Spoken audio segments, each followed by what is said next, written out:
Hey guys, and welcome back to another Abiotic Factor video.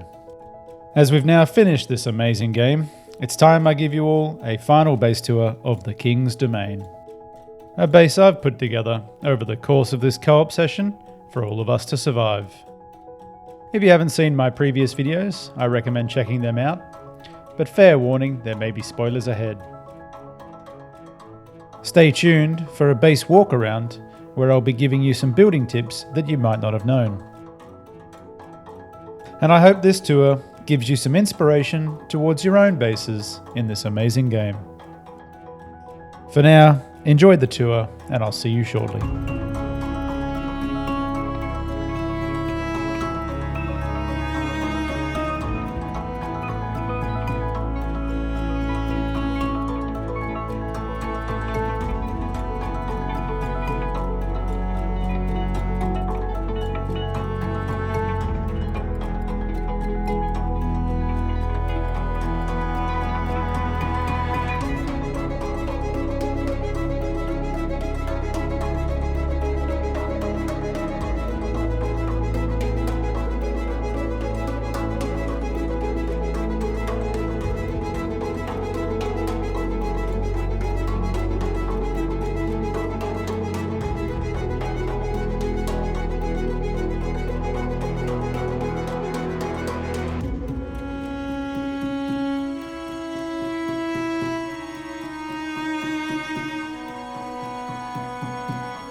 And with that, let me reintroduce you to the three kings who've made all of this possible through progression and enabling my OCD tendencies in letting me build the base. Starting off, meet Schmeril, the king of crops and the sower of support. When the fight gets rough, he's always ready to plant himself between you and danger. Next up is Zelvan, the combat king, the pathfinder and the vanguard. If there's a fight, he's already in it. And if there's a path forward, he's already marked it. Where others see walls, Zelvan sees waypoints. And on the right, you have Raxlad, the fishing king. If there's water, he's already casting, and if there's food, he probably caught it. He cooks when he's done, but when he's fishing, don't interrupt. That's sacred time. He's locked in. Moving into the walk around, you'll see we have a nice table behind us for everything we collect. I like these little Exor figurines, as well as the weird ominous bell that you might see. It's fun finding these trinkets. Over here we have the laser recharge and atomic cordial station. If you're running the skink weapon, it's just kind of nice to have this here, so if you come out of the exploration portal, you can refill it. Then the brain sink on the left here, a must-have for group plays, the charging station, and then further over here we also have some more mannequins that we've collected just throughout our gameplay. I know there are more suits to collect.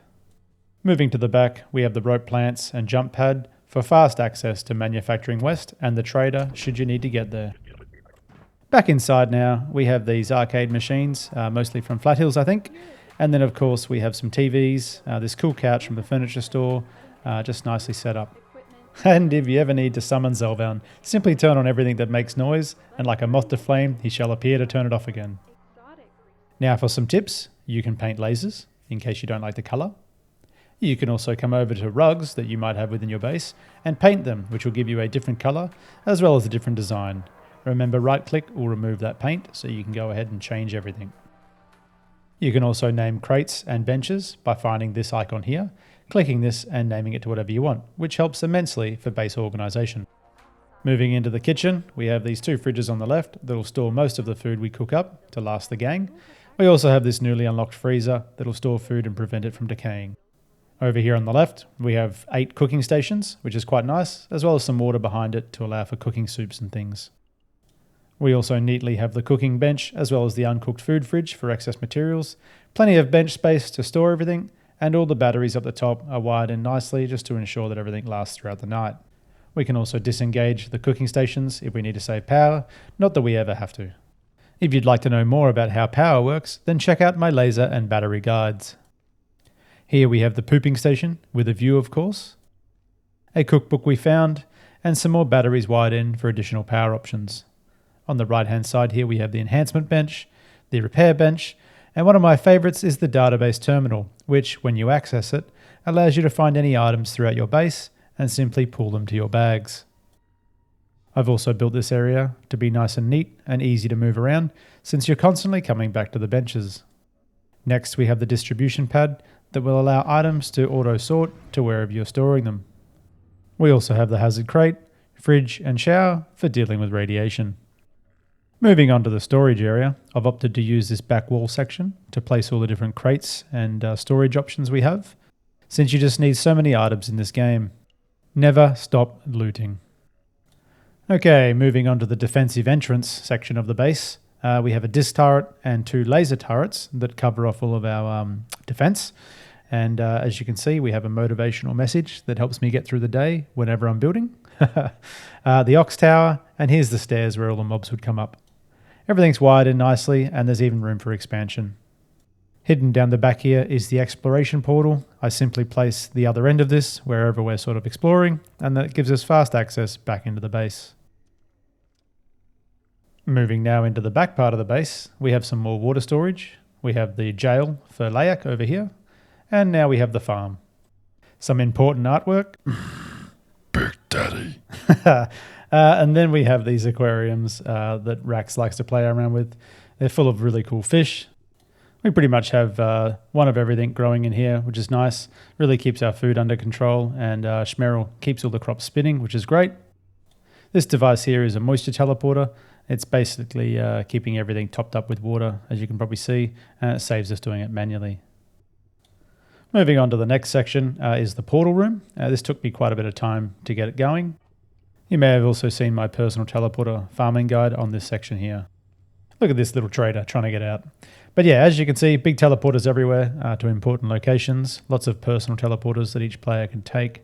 Everything's wired in nicely and running through the night. Also maybe a little bit of room for expansion. But yeah, super cool little area.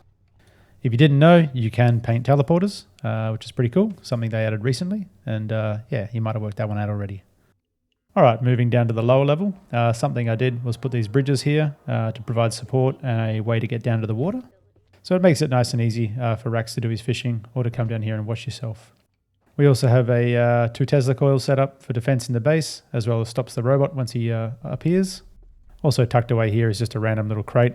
I find that we've had no real problems with raids the way it's been set up, but if one does slip through, they seem to go down there and just start attacking the crate, so you can take care of them. 2 more farming portals here for the train and to Flat Hills. Across the colourful bridge, we have 4 more portals to Fragments and Praetorium zone, as well as to the Night Realm for the Black Fog reset and the Mist Reactors for the Spores reset, since that one was annoying.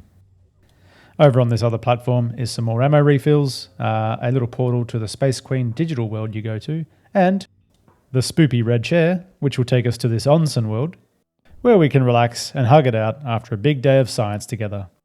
This is where the real experiments happen.